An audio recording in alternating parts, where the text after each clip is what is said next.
understand the neuroscience of learning, which is where all of this starts with. It starts with, as an organ, how does it do the thing it's supposed to do? And then how do we take that and put it in the classroom? I mean, one thing that we're really passionate about is high quality teaching and learning, but also teachers having real decision making in the classroom with that knowledge behind what they're doing and why they're doing it. Watch me do it. Watch me do it ineffectively. Watch me do it really well. Tell me the difference. And it turns your PD into almost like a lesson structure. Every other profession is based on research. You go to policing training, it will be based on research of how to police based on best practice, Yeah. Hi, I'm Chris Shrubsole and welcome to School Talk, the podcast where we have meaningful conversations about education, learning, and those issues that matter most to students, to parents, and to teachers. With over 10 years experience in international schools, I've seen firsthand the challenges, but also the opportunities in learning today. Each week, I'll sit down with inspiring guests to share stories, insights, and strategies on how we can help shape the future of education. Whether you're here to grow, to learn, or to spark change, this is the place for you. So let's get started. Good morning. Welcome back to another episode of School Talk. This week, I'm joined by Sarah Warncken, the secondary vice principal, and Ben Cooper, the primary principal. So first of all, thank you for coming on School Talk. Thank you very much. Thank you for having us. Thanks for inviting us. And today we're going to talk all things ResearchEd. So over to you guys. Kick us off. What is it? Reflection on this weekend's event. Go from there. So ResearchEd is a not-for-profit movement. It came out of the UK and it's spearheaded by a guy called Tom Bennett, who we were lucky enough to, Ben secured for us this year. So he's the founder of the movement and he actually came and spoke at the event. So the premise of it is amazingly good PD with the sort of brightest forefront voices and minds in education, talking about the things that matter to teachers on the ground. And sharing what works, what doesn't work, debunking stuff that, might historically have been used by teachers. But from our perspective, it's sharing that best practice, and all of that's rooted in science of learning or cognitive science. So we know that there's a lot of research coming out about the best ways that you can do that. And everything that's shared at ResearchEd has its roots in cognitive science. So it's, again, not, I just wrote this and I think it's really interesting. It's rooted in something that we know is going to be impactful. Yeah, the idea of ResearchEd is a day where it brings kind of leaders, teachers and researchers together in one event, really, to kind of bridge that gap, because there is a big kind of, we're talking like the knowing doing gap, where what we know about how students learn and people learn and we all learn. There's lots of really hard evidence to support that, but the actual implementation of that in classrooms and giving teachers time to engage with that research and ask the question, what does this mean for me in my classroom? It's really challenging. And so ResearchEd is all about spending a day where it's taking research, but also teachers are attending sessions by teachers, by other leaders who are sharing how they've taken research and applied it in their context, and sharing that kind of bridging that kind of knowing doing gap in a way. The significance of it being here in Dubai. Why is that so significant? We're the first school to get it in Dubai. I think the fact that we've got it in not Gems Wellington, but particularly in Dubai as a country, it shows a real openness to progression, where some of that best practice that's, again, global, we had speakers from America, speakers from Scotland, all over the place coming over. It's a real willingness on the Dubai education landscape to say, we want to be up there. We want to hear from the best. We want to know what's going on. We want to be cutting edge. And we want to lead in our own schools in a way that we know is going to make us better. And that's the exciting thing, is like Ben said, it's everyone. We had over 400 people here on Saturday from all different schools. And, the thing that unites us is we're all in front of children. We're all in the classroom, trying our best to teach kids, knowing that network of people is out there in Dubai, and know that you've got that shared goal and that common practice. I think it's really exciting that we're all trying to do the same thing in the same way. So come together, and as a unity, there's way more power in that than trying to do it on your own in a classroom and having read a book and going, oh, did that work? Yeah. You've got 400 people to now bounce your ideas off of, which is amazing and superb examples of collaboration, which we talk about all the time as teachers. And what we really try to do with ResearchEd is bring people in from across the world that are really kind of trailblazers or really key players in the areas of education that they're playing in. We had Tom Bennett, who obviously founded ResearchEd, but he is a government advisor in England for behaviour policy in schools. We had Patrice Brain, who came over from the US, and she was the first teacher to work with a cognitive psychologist and scientist in a classroom setting. A lot of research before that was obviously based in universities and in kind of laboratories where they bring people in and kind of test them. But the difficult thing is when you're in a test environment, you're stripping back all the natural things of, the behavior in the lessons, the children need to go to the bathroom, the inevitable things that take place when you're in a community. And so she was the first teacher to work with a cognitive scientist in the US in a classroom to trial some of what research was telling her was the best practice. But actually, what does this look like on a day-to-day basis? On a Monday morning, on a rainy December, what December day, what does it look like? So she has written a book called Powerful Teaching. She came and spoke about that and really, again, bridging that gap between cognitive science research and classroom practice. And it's great to be able to bring people across the world together to really kind of to share that knowledge. That bringing people together, we spoke briefly before. Within schools, within clusters, you're normally kind of tied to sharing ideas with the same people. Yeah. But this was a fantastic way just to bounce ideas off. Could be anybody. You don't really know what education pathway they're from. And it was just teachers there, leaders. Were there anybody else? Yeah, we had CEOs, principals, heads of department, inclusion leads. So even the speakers, it's a really diverse mix. So the people that are presenting, some of them come out of the classroom. Some of them have been leaders forever, like policymakers. You've got all kinds of different people. Last year we had, people that haven't ever been in education but are working with schools on wellbeing. And they were coming to talk to us about what they knew about wellbeing and working with children. So I think the fact that the problems are universal, I think especially with working with children, and the answers often lie in how do we retrain children's minds, or why are children responding like this, or is there a commonality in the challenges we're all facing? And it isn't just teachers that might face that. It might be a parent, or it might be at government level, or it might be a really widespread issue.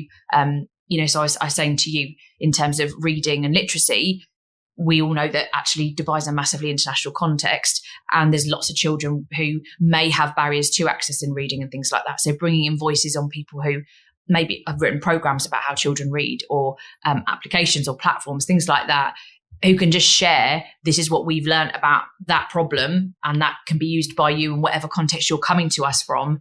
That's the idea behind it. So it's very, so many very different open perspectives, isn't there? Yeah. From different walks and different, like you said there. You've seen it from a lab side, but that Monday morning when it's hot outside and people are steaming in, it's very different there. Yeah. The biggest thing about ResearchEd is that because anyway, education and learning looks very similar. It's actually more similar than it is different. And so that bridging that gap is in Dubai, especially when you've got so many different curriculums, cultures, cultural beliefs about education. What ResearchEd really tries to do is strip that all away, because when you actually look at the research, people learn in much more similar ways than they are different. Yeah. And so there is a common language there. Once you pull all those things apart, underneath it, the kind of learning model of how we all learn is very, very similar.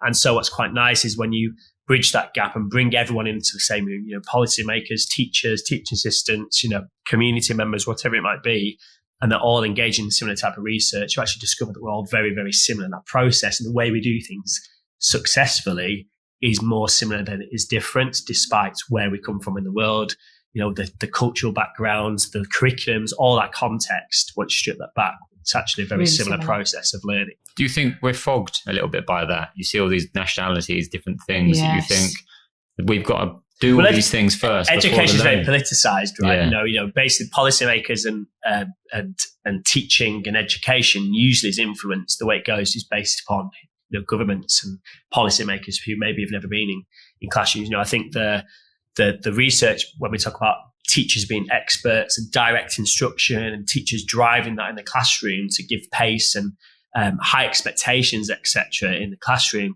can feel sometimes like it leans towards like things like rote learning and more kind of those types of styles, which is absolutely not. Direct instruction, teachers running the room and teaching you explicitly how to do things doesn't necessarily mean it's restrictive or it lacks creativity. So therefore, when people say, I'm into really creative curriculums and this type of thing, it's all the same thing. It doesn't take those things away. We describe it as a bit like when we're driving a car.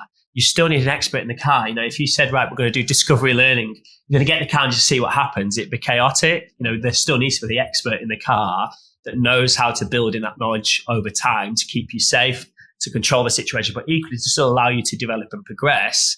That's exactly what all learning is like. And it doesn't mean that you end up being a really kind of tick box driver. You can still go off and do, explore the world and, use your driving abilities to do all kinds of things. But nevertheless, you need an expert in there to kind of drive things forward. So I think it cuts the white noise out, doesn't it? So like we were saying, it's this idea that we've all got these common problems, and it's not really, it doesn't need to be as complicated as maybe teaching's made it, where we've been a profession where you've been able to have 25,000 different ways of teaching one thing.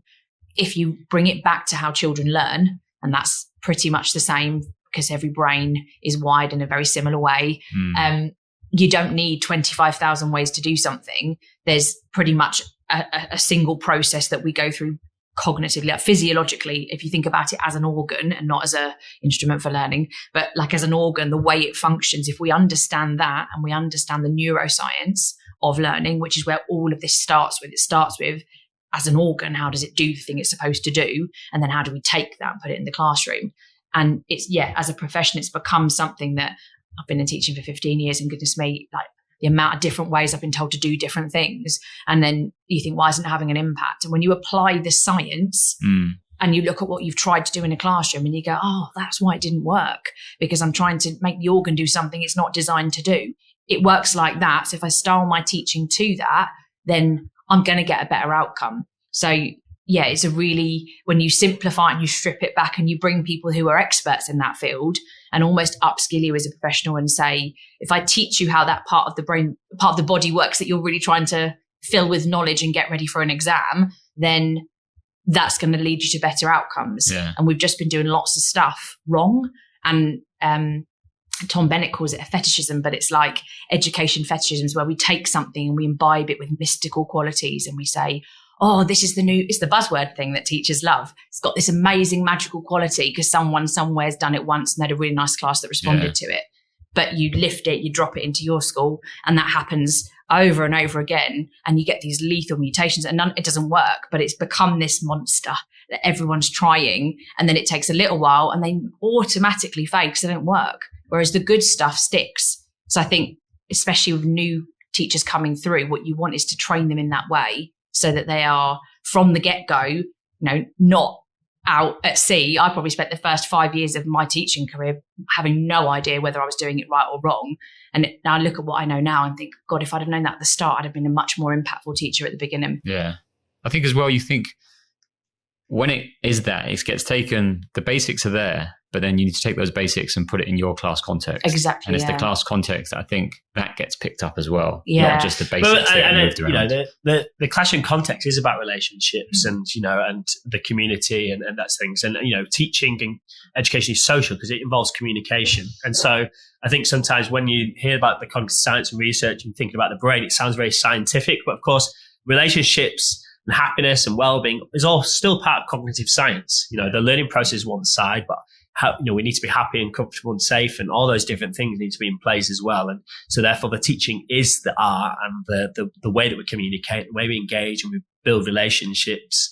Going back to the driving house, you've got a driving instructor you don't like or puts you under too much pressure. You're going to make mistakes. You're not going to learn as well as when you've got a really good, getting in a car. Yeah. It's awkward enough when you get in a car with a stranger. And then, if they're teaching you how to drive, you need to build that relationship up. And it's exactly the same in the classroom, I think people overlook all those elements and really say, no, it's still the same thing. It's still about making sure the brain's prepped for great learning. And that is relationships and well-being and all those different things we talk about. But there's a lot of science behind it as well. And if we learn the science and we have that basic knowledge of how people learn really well, then the plan of action becomes much more clearer. Plan of action, good way. Good segue. From this weekend, from your leadership standpoint and then going down to your classroom standpoint, what's the biggest change you're going to make in your leadership after this weekend?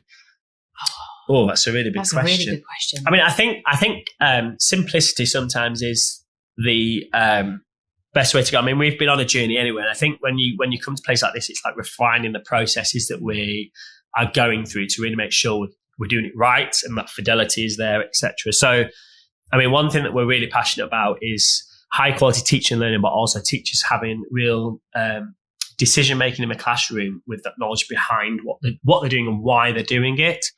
And so we've got our own teacher principles at this moment in time, where it talks through kind of 8 core principles of great teaching and learning.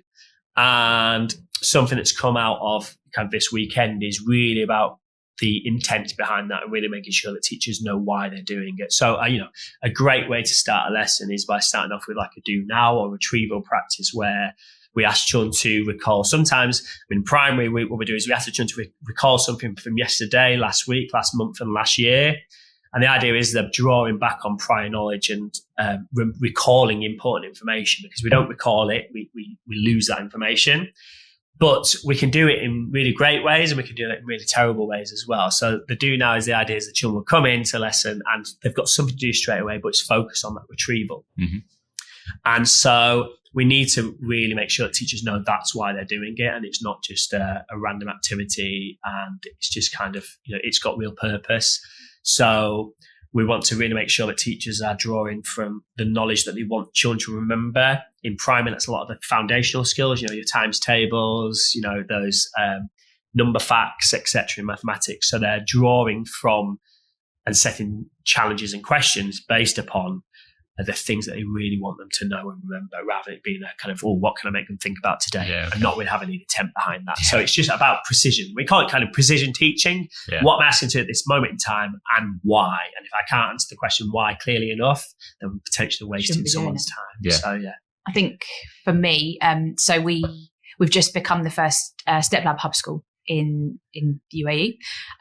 Step Lab are a instructional coaching model, basically. So they're a company who have created a really effective way of impacting change in teachers. And it's sort of through changing habits, bad habits, really, that teachers very easily fall into. So we partnered with them on the event, and they were present. Again, they came over and demonstrated how that works.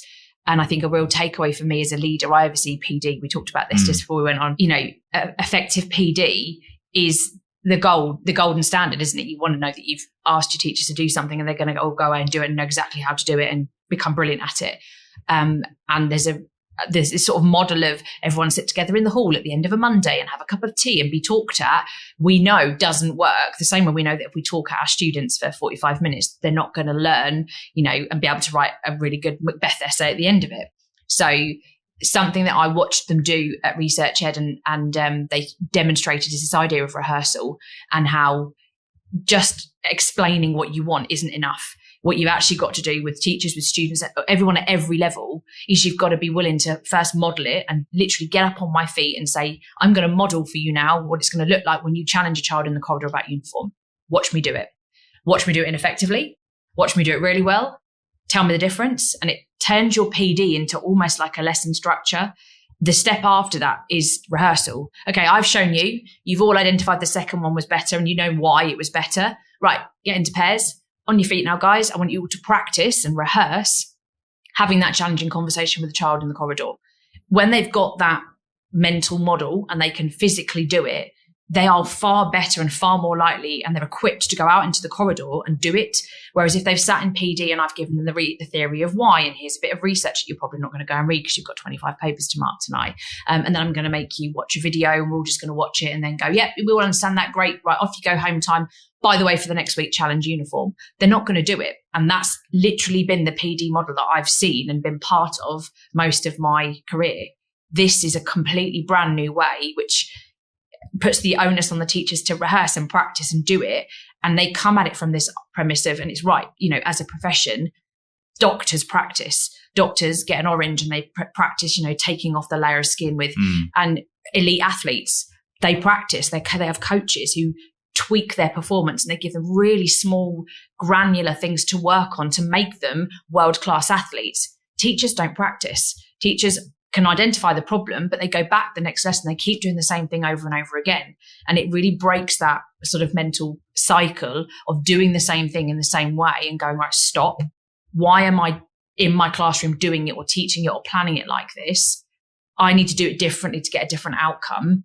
And I'm going to practice that. So as a PD lead for secondary, one of the things I really want to implement is this idea of moving away from PD being that sort of dry input where let's face it, half the room at best are listening. I think adults are more difficult than kids, aren't they? Because everyone comes in, there's emails to do, there's parents that sent you that They're email. all thinking about and we talk about habits as well. You think about any form of habit. When you're a teacher and you do things in your classroom, you've developed habits. Half the things that you're doing, you're not really thinking about. It just happens, and habits are really hard to break. That's why gyms are full in January, not in February, because naturally humans are creatures of habits. It's really hard to break those habits, and that includes teachers. In the classroom, and teaching is isolated as well. It's very social in the fact you've got lots of children in front of you, but 95% of the time you're in your classroom on your own. Yeah. So if you are a creature of habits and you are on your own delivering lessons for 95% of your time, those habits are probably going to remain. That's why athletes and people have coaches and lots of staff members around them to make them the best that they can be. And so our job is to try and break those habits, and all the research points towards that. Yes, you show what it looks like and you get them to think about how they can make the change, but then they have to start enacting that. And part of that enacting is scripting, what they might change, and then actually practicing it. And it's very different than role play. We're not asking people to act and pretend, but it's just actually start to articulate it. And I described to one teacher, it's a bit like, you've gone on holiday to France and you know all the words to how to order a coffee and a croissant at the cafe. And you've got it, and you go in and you get to the front and the person says, what do you want? And then you freeze, you stop, because you've not actually rehearsed the delivery of it. You've not actually, all the vocab.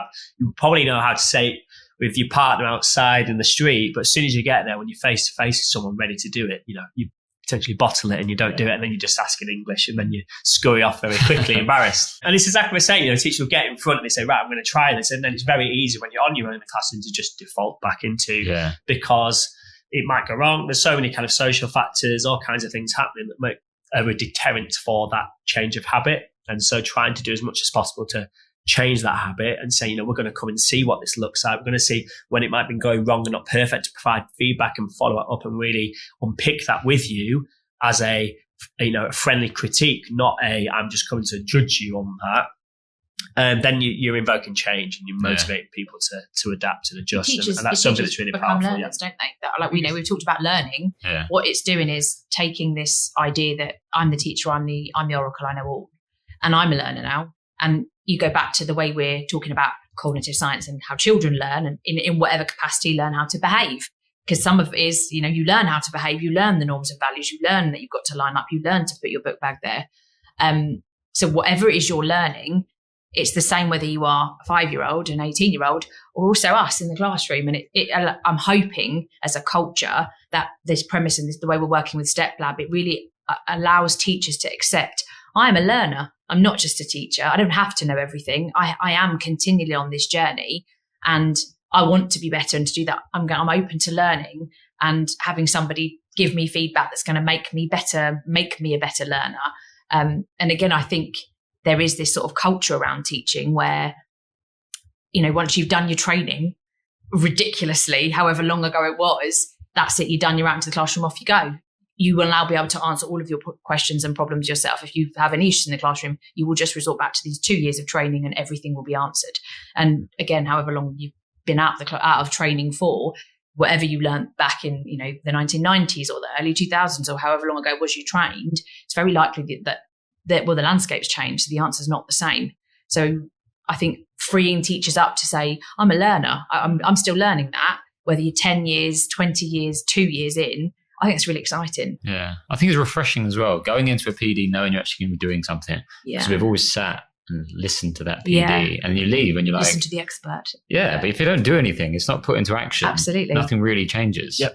That purposeful practice is really important. Got to be. So I think it's a really exciting way to move your PD forward. Yeah. And I think if you're the same teacher you were 5 years ago now, that's not good for you, but it's also not good for your kids either. They used the analogy at the weekend, I think it was someone from Step Lab saying, when you lie on the operating theatre in front of on a bed in front of a doctor in an operating theatre, you want to know you've got the doctor that's got the most up-to-date practice, that's practiced this operation hundreds of times on an orange, on a potato, whatever, so that when they come down to do it on you, it's going to go seamlessly and you are in the best and the safest hands. As a profession, teachers never had that sort of same standard. You think, doctor's the pinnacle. But if you take the way that they practice and you put that into teaching, I want the children in front of us to know that when I deliver that lesson, or when our teachers deliver that, they are getting the best, the most amazing experience, because that teacher's practiced what they're doing and all those facets that have gone into it over and over again to be the best teacher in front of them. It's exactly the same premise behind either model. Yeah. I think when I think back and look at the first podcast I did, it was so rigid. It was like, so Sarah and Ben. And but you just have to, like, you have to go back and reflect and try and change it and all of those things. And learn from what you've done and evolve and improve. And it is, we quote Dylan William a lot here. And he's got this quote about, teachers being better, not because they're not good enough, but because we want them to be even better. Yeah. And we start with that, and we genuinely mean that. And cohorts are never the same. I think the key thing is you say, I think every teacher's done this, at the end, particularly in primary school, where you get your children to the end of, June, July, and go off this summer. And then, you're staying in year 4, and then you get your new class. And then all of a sudden it's all wrong again. It doesn't work because of how you taught the children at the beginning of year 4 to how you taught them at the end was different, because the children evolve, and then you get the new class and they're completely different again. So we have to recalibrate and figure out how to approach that. And, as a secondary, your period 1 on a Monday will be very different style of teaching than period 2, because you get different year groups, different dynamics, all kinds of things. So we have to continually adapt, because generations change, cohorts change, children behave differently on a Monday morning than they do on a Friday afternoon, whatever it might be. You have to be responsive, and therefore we have to be continually on this journey, not because we're not good enough, as I said, because the cohorts change. Our strategies have to adapt to the people in front of us, and we have to be continually reflecting and tweaking those things all the time. That change there, the cohorts changing, things change, the environment around us change. Do you think we have to change things as well? Should there be times where you just sit and think, no, this is good, this works? I think you often see new leadership come in. If they don't do it, they have to do something. There is a bit of a culture of prove yourself. Yeah. And you've got to be quite brave, especially out here, to say, this isn't about proving yourself, it's about improving. And again, that's something we say to our staff, because, we're in a culture, in a context where we live and die by inspection report gradings, or attainment results, and some of it's really hard to get away from the fact that it's black and white and on paper, and people like that because it's factual. So to get to those outcomes, though, you've got to have this process behind, and depending on where you've come from, or like, I suppose, your own educational journey as a teacher, if you've been in a school or in a setting where you've been almost ingrained to prove, and when someone comes in, jump to action, like the way we do with our kids when someone walks in the room, you train them, don't you, to sort of like become performing lapdogs. It is really hard to change that mindset, to not, to tell teachers it's safe for you to try this and experiment, but it's also okay to not. And when we use, we're using Step Lab, there's this idea of rehearsal. If you don't nail it first time, that's totally okay. We'll come back and try again and have another look, but it's not judgmental. It's just, you haven't mastered that quite yet. The same way that if you mark a child's book, you don't then flagellate them. You go, all right, you haven't quite got that yet. Do you know what? We'll go back and do it again, or I'm going to give you in a different way, or I'm going to give you a different exercise to practice it. It's the same premise. And that's how that culture and fostering that safety to get better is how you are going to get better teachers in the long run. But yes, it's difficult when you've got people that want to come in and are changing things. They've seen something that has worked and they just want to bring it in and plonk it in because of where we are. And I think the transient sometimes of staff and how quickly things can change in a school landscape. But if you've got those things anchored, that it doesn't really matter who the leaders are. It shouldn't matter whether I'm stood at the front talking about these things or Ben stood at the front talking about these things. If they are a living, breathing culture in your school, then they should sort of hopefully grow and exist, whether or not I'm at the front talking about them, or whether or not it's a department meeting on a Thursday afternoon. We're all aligned in what we're trying to achieve here, which is to improve and not prove. And that's where research is so important. Also having like research informed policies and foundations that things can be built upon, because things will always look different, and again, that come back to that creativity of teachers. I think, retrieval practice and other things will look very different in foundation stage and in the early years than it will be in a post-16 lesson. But they're built on the same principles. And that's why that policy is so important, to really make sure that there's that those foundations and that structure that everything's built upon, so that all staff can ask the questions like, why am I doing this? Equally, sometimes ask leadership, why are we doing this? To kind of say, you know, where does this fit into what we know about how children learn, how we build relationships really well, and how we, you know, build a really great learning community. And that has to be built on that kind of policy and procedures that everyone draws from and builds on from. You know, so we do have our teaching principles that don't tell you how to teach. One of our principles is that retrieval practice is important. So it's retrieval practice is principle number 1. By asking children to remember things that they've been previously engaged with frequently, solidifies and makes knowledge fluent. So if a child, you know, rehearses over their multiplications repeatedly in lots of fun and engaging ways, they will be fluent in those multiplications and can use and apply them much more easily in the future. Therefore, retrieval practice is good. How we get children to do that at an age-appropriate level will look completely different. You know, in the early years, the whole environment is set up for retrieval. When children go back to the places in the classroom that they visited before, and they're rehearsing the stories they've heard and the conversation they've heard, and they're having those pretend phone call conversations to order whatever it is that they're ordering on their pretend phones for them, a friend that's across the classroom. They're rehearsing the vocabulary that they've engaged with previously.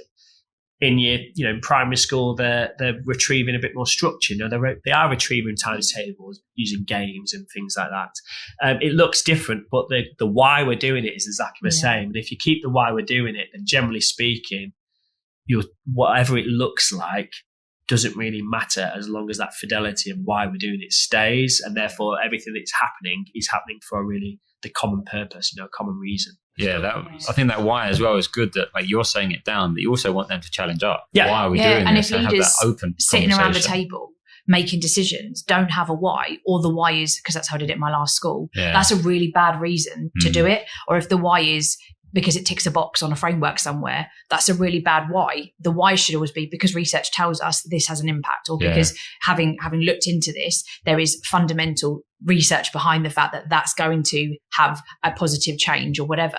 So exactly what you said, you want your leaders around tables making big strategic decisions that affect teachers' work-life balances and workloads every day, to be rooted in a sensible, rational reason, and not something else that is maybe perhaps performative. It might be that if you do it for the right reasons, you'll get something performative out of it anyway. 9 times out of 10 you do. So they do go together, but morally and doing it for the right reasons that is going to benefit the children, you'll get that outcome anyway.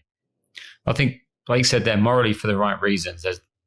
From my experience, there's more buy-in from teachers as well. Of course, yeah. And if they're more engaged and more enthusiastic about it, then that rubs off more on the kids as well. Yeah. As opposed to that PD that's run for 40 minutes, you've just sat there. And they do this is what you're doing. And they go and teach it. They're like, or they all leave. Why is that? Why are we doing this? Yeah. And then you've lost that's where the bridging the gap, you know, seeing videos of other people doing it, whether it be staff members in the school or videos like we on Step Lab. It has a whole bank of classroom recordings of teachers doing it in the UK and across the world. So once teachers, bridging that gap to the knowing and doing, like, this is what it is, and this is what it looks like. Now we're empowering you to replicate that and do that in your own way in your classroom, which starts to bridge that gap because they've seen other people do it. They've seen it in practice, which is really helpful too. That's what ResearchEd is, a day of that. It's a whole day of why. And you come away going, right, I get it. I understand now why we're doing it like that. Or even more importantly, that's why it's not worked. That's where we've gone wrong. And then you can be better by implementing a change that's going to have an impact, rather than trying to keep doing something that you know isn't working, which I think does frustrate teachers and frustrates leaders. It gives you it's a day of whys in all these different flavors that you can come away knowing fundamentally. I don't have to have read the 25 books that were referenced today or the research papers, because somebody there has done that for me, summarized it for me in a 45-minute PD, given me the absolute gold dust, and I can now go and take that. And, you come come away with a day of, a notebook full of literally things to implement in the classroom, or for me to go away and go, right, I've got to show my staff that. The teachers of our school have got to see how that thing that we're trying to get them to do, they can do that in 3 minutes with one piece of paper. Because teachers love things that are quick. Yeah. So, we had sessions from like Claire Gadsby. She's over here a lot. She came and she's always such a crowd pleaser, because you leave with so many tried and tested and impactful strategies as a teacher that you can just lift, add to your toolkit and go and put into your classroom. And you do reflect and go, oh, I do that such a complicated way. My goodness, that normally takes me like 4 hours to plan that lesson. She's just done it in 3 minutes and modeled it. She had the teachers up on their feet doing revision practice with them.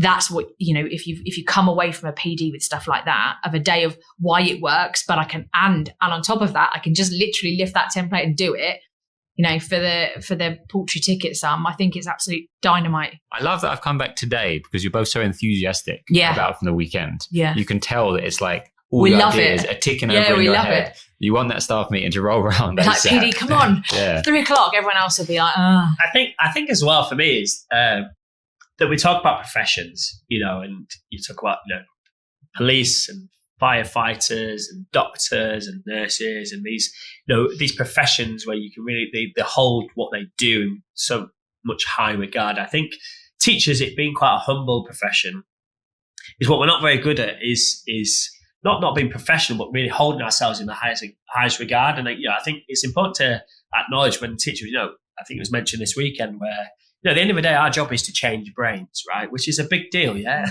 Like we're actually shaping and molding a human brain. And yes, we're not, doing it in a surgery or anything like that. We're doing it in a classroom in a very social way. But there's a lot of professionalism within that. And I think it's important, particularly when engaging with research, to highlight how valuable and important that is, and to also value the research that is out there, the cognitive science, and when we engage with psychologists and these type of people, because you hear all those names like cognitive science psychologists, these sort of things. Like these people are held in high regard. Great educationists who engage in university degrees, and teachers have done exactly the same. It's just we enact that in an environment, whether it be in a foundation stage classroom, a primary classroom, a secondary classroom. And it gets downplayed sometimes that, what you're doing, particularly I know from a primary point of view in the early years, you hear about, in the communities where, it's just babysitting and these types of things. You say, no, they're changing your child's brain for the better, over time. That's a really important job. And yes, it might look just like playing from the outside, but actually there's a lot of science and a lot of research and a lot of expertise that is used to do that really well. And I do think it's really important sometimes that as a profession, we sit back and say, no, there's a lot of expertise within our field and a lot of expertise it takes for us to be successful at what we do. And we need to be proud of that and celebrate that. And ResearchEd does do that, through a conference and through the way that we present that information at ResearchEd. Yeah. Really uplifts the community of teachers and says, this is what we do is really important, and it takes a lot of really great expertise to do it really, really well. We need to kind of shout that a bit more amongst communities, because particularly in primary school, it can be seen as a bit more of a kind of, we are just childcare. I sat in a session, actually, we were just talking about the importance of particularly primary. I think secondary we get a slightly better deal because it's all rubrics and exams and GCSEs. And, back to your question about, people coming and who's it accessible to. One of the sessions I sat in, we're at a point with research now where we're able to quantify and measure the impact. And it doesn't matter, how many, the impact of a tutor, we can quantify, and research tells us the impact of that now. We know exactly how many months gain you can get from that. The biggest gain that you will get in any of the things that have been researched as to impact is what happens in the early years. And as a parent, I've got a little boy in FS2. We've got lots of parents here who've got children in FS2, and there's hundreds of parents and thousands of parents across Dubai that have got children in FS. And unequivocally, of all the strategies that a parent or a teacher will ever try across the rest of their child's education, it will never, ever have the same impact as what goes in at FS in those early years. If they get that intervention and those formative blocks done well in those 2 years, it literally is a platform that will rocket them for the rest of their lives. And like Ben says, early years teachers can sometimes be perceived as glorified babysitters. They go and they play. It's so much more than that. And I'm a secondary teacher with a child at that age, but to understand that as a parent, I am now far more engaged. I was originally, it's not like I've just decided to do stuff with my kid, but do you know what I mean? When you're trying to rationalize with parents about why you should read at home, or why you need to sit down at dinner time and talk to your child, or why it's really worth reading the newsletter and picking the 3 words of the week that we've been focusing on and talking to them about, do they understand that? When you, as a parent, have that level, you don't even need to know the science behind why, but if you just say, look, we know from research that if you do these 3 things as a parent at home, you are going to set your child up to be an absolute contender when they get to a bigger school. As a parent, that's all you really need, isn't it? It's motivation, because you want your kid to do well.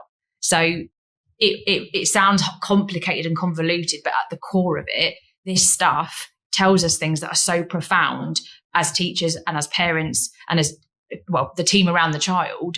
Why would you not capitalize on that? Why would you not share that far and wide so that people know unequivocally, if I do those things, or I teach them in that way, or I interact with them and speak to them like this, I'm going to get an outcome that I know works. Yeah, I think completely agree with the early years. Like, there's so much that goes into it that people don't see, and even how one thing impacts another thing, and all of that goes into it. Yeah, I kind of want parents to come next year. Yeah, absolutely. It'd be amazing. You know, have a ResearchEd vein that's just for parents. That'd be so good. You know, these workshops are specifically for you as parents, and a lot of our speakers, and they don't plan together because they're coming from all over the world, but it was really interesting how many of them this year mentioned the partnership with parents and the power of parents knowing how to be a learning partner in whatever age or stage. So as soon as a parent in a crass way understands why their child might respond the way they do, or why they, you know, at secondary level, why, you know, if you're batting around the head and saying you've got 4 hours of revision to go and do it, well, their brain can't cope with that. Yeah. And although they look like a young adult because they're 18 and they're doing their A-levels, the optimum time is 25 minutes. So really, you should be saying after 25 minutes to your 18-year-old, stop, go get yourself a glass of water, have a little walk round, you know, maybe check your phone or whatever it is. And we've demonized that. But training the brain to understand that every 25 minutes I'm going to get a reward. Yeah. If I revise in this way, you'll get a way better outcome from a student who's revising for hefty A-levels than you will as a parent saying, I'm going to lock you in your room, take your phone off you, and turn revision into a sanction. And then we go, why don't kids want to revise? Yeah. Why don't they see the value in it? Well, because they're not 35 and haven't lived all this life experience to understand that, you know, the certificate gives them this pathway. So working with parents is a huge piece of work.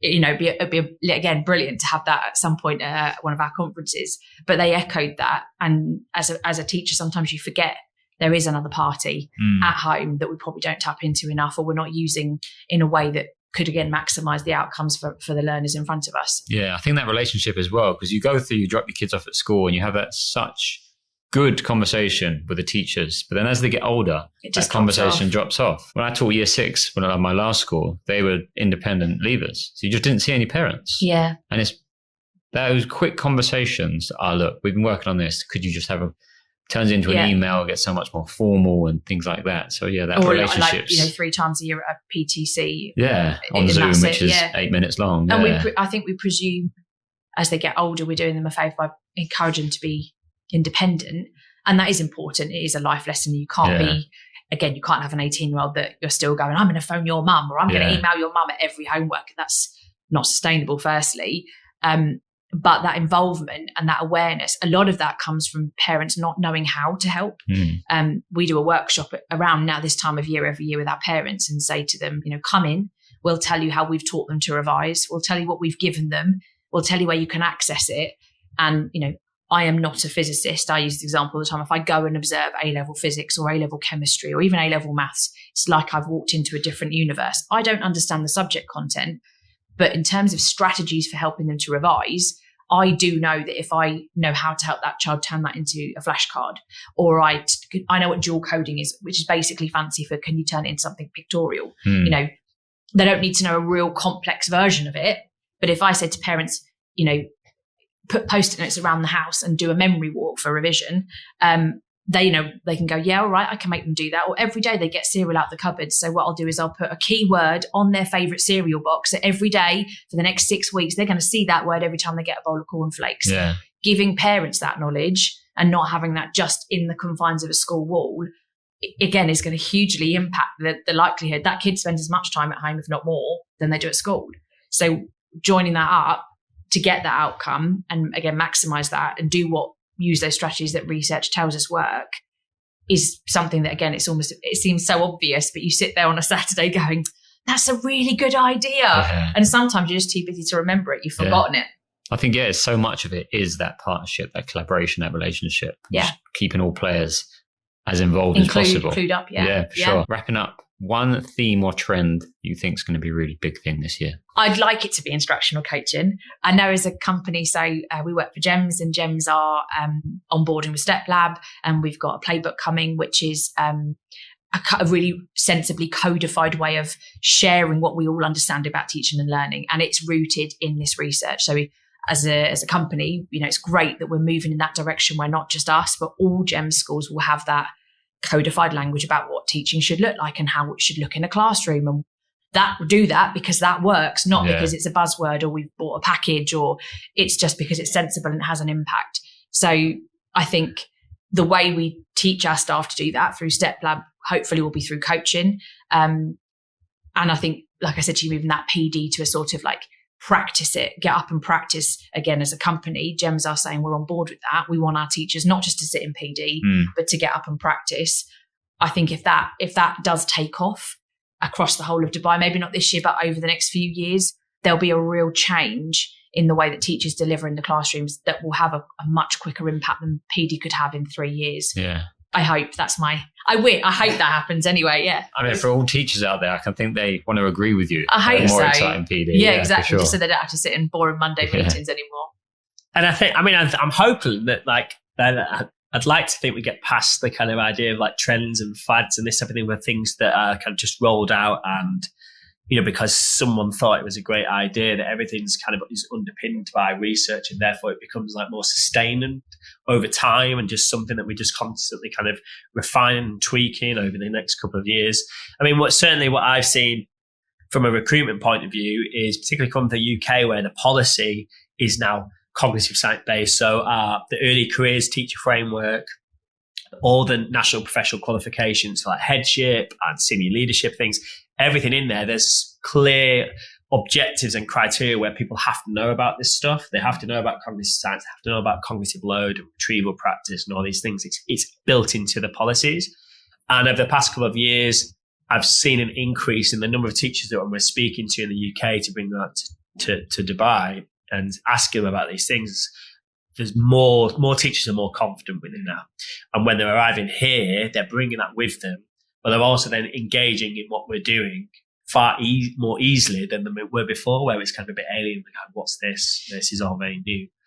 And so what I'd like to think happens over the next year or so is that continues, and it continues to be more of a commonality across all schools in the UAE.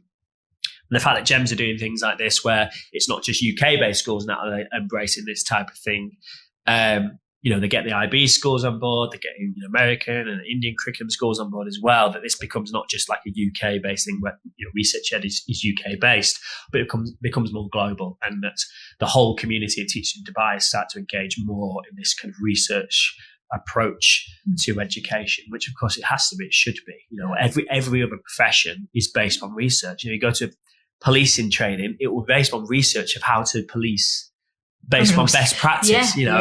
Doctors, nurses, everything's based on like research, and that's what teaching needs to be based on: experiences lived, but also research that has been proven to enhance the learning of our young people, whatever age they are. So I'd like to hopefully see this kind of spread, become more common across more schools across the UAE.